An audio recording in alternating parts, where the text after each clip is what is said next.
নগ্ন ভূমিকা আমরা দেখতে পাচ্ছি তা আমাদেরকে বিগত 3টে ইলেকশনের কথা মনে করিয়ে দেয়। আমরা প্রশাসনের যে আচরণ, সেই আচরণ জুলাইয়ের পরবর্তীতে আমরা ভেবেছিলাম সেটির ইতিবাচক, সেটির পরিবর্তন হবে। দুঃখজনক বিষয় হচ্ছে তাদের সে আচরণ, যে স্থাবকের যে আচরণ, একটি দলকে যেভাবে আনকন্ডিশনালি যেভাবে সাপোর্ট দিয়ে যাচ্ছে যে আচরণ, সেটি আমাদেরকে আহত করছে।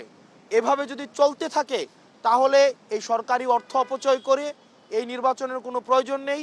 গণতন্ত্রের জন্য যেই লড়াই সংগ্রাম হয়েছে দীর্ঘ 17 বছর, বিএনপির নেতাকর্মীরা যেভাবে রাস্তায় নির্যাতিত হয়েছে, নিপীড়িত হয়েছে, এই প্রশাসনের নগ্ন আচরণকে যদি বিএনপি এন্টারটেইন করে তাহলে এই 17 বছরে যারা ইলিয়াস আলী থেকে শুরু করে যারা গুম হয়েছে, আজকের আমাদের শহীদ ওসমান হাদি পর্যন্ত যারা শহীদ হয়েছে, তাদের রক্তের প্রতি সেটি হচ্ছে অপমান করা হবে। সেজন্য বিএনপিকে গণতন্ত্র যদি রক্ষা করতে হয় তাহলে এই প্রশাসনের নগ্ন আচরণের তাদেরকেও প্রতিবাদ জানাতে হবে।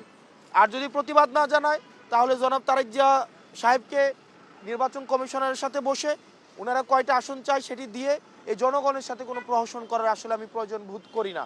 ডিসিরা, এসপিরা নগ্নভাবে এই নির্বাচনে হস্তক্ষেপ করছে। আমরা এই হলফনামা বাছাই থেকে শুরু করে আমাদের আজকে পর্যন্ত আমাদের এই তাদের যেই প্রশাসনের যেই বায়াস যে আচরণ, সেই আচরণ নির্বাচনকে কতটা নিরপেক্ষ করবে সেটিতে আমরা সন্দিহান। এবং এই যে আমাদের আজাদির যে যাত্রা, সেই আজাদির যাত্রাকে আরও দীর্ঘমেয়াদী করবে বলে আমরা মনে করি। সেজন্য সরকার থেকে শুরু করে নির্বাচন সংশ্লিষ্ট প্রত্যেকটি কর্তৃপক্ষ, ছাত্র জনতা এবং যারা ভোট দিবে তাদেরকে সচেতন হতে হবে।